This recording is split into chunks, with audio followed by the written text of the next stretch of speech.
ekhaya nihleli ke nomama uVeliswa Sikei siyamazi ke into zakuthi imvume yalapha eEastern Cape imvume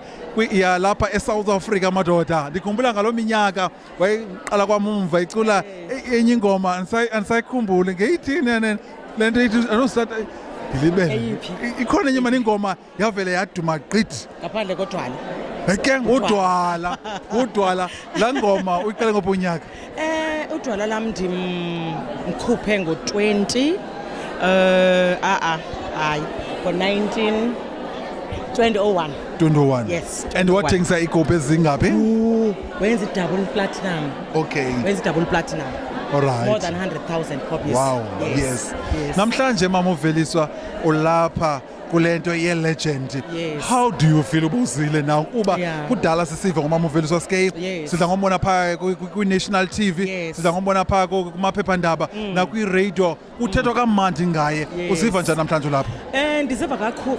kamnandi kakhulu ngalo mbono yabona lo mbono we-African Legendary Queens ndiva kamandi kakhulu because kaloku abantu sine-tendency yokuba wonga abantu sibancome xa sebengasekhoyo so eyona ndimandi ngayo yona le program nalo mbono kukubana unconywa ngokusaphilayo unikwe iflowers zakho ngokusaphilayo kuthiwe enkosi well done wenzile umsebenzele uThixo umsebenzele iSouth Africa usisebenzele isizwe sonke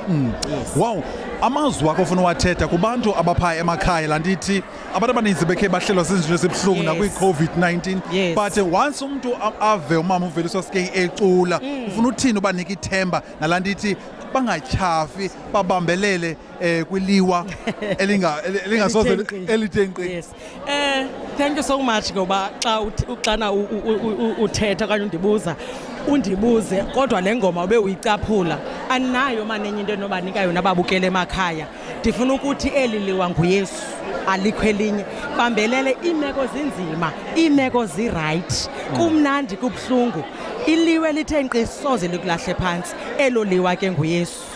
wow wena mntu usibukele ekhaya umama ke uVeliswa Sikei enye yemvumi zalapha ke eMzantsi Afrika nizawubona ke into zakuthi ke kuzobe kumnandi ngale mina namhlanje ithi into kaXhosa mama imbila yaswela umsila ngoyelezela uba ngaba uzanga awumadoda ngathi ke baphosile no mabeze ongekazi makeze boss kusaqaliswa ngoku sizowonga apha guys kuzoba mandi apha kuzowonga iqhawe apha usise sihambe naye iminyaka kule ndlela yegospel usisikhanyisa umama usabhuka so uba ngabantu lapha eEast London kufutshane yiza ixesha likapheli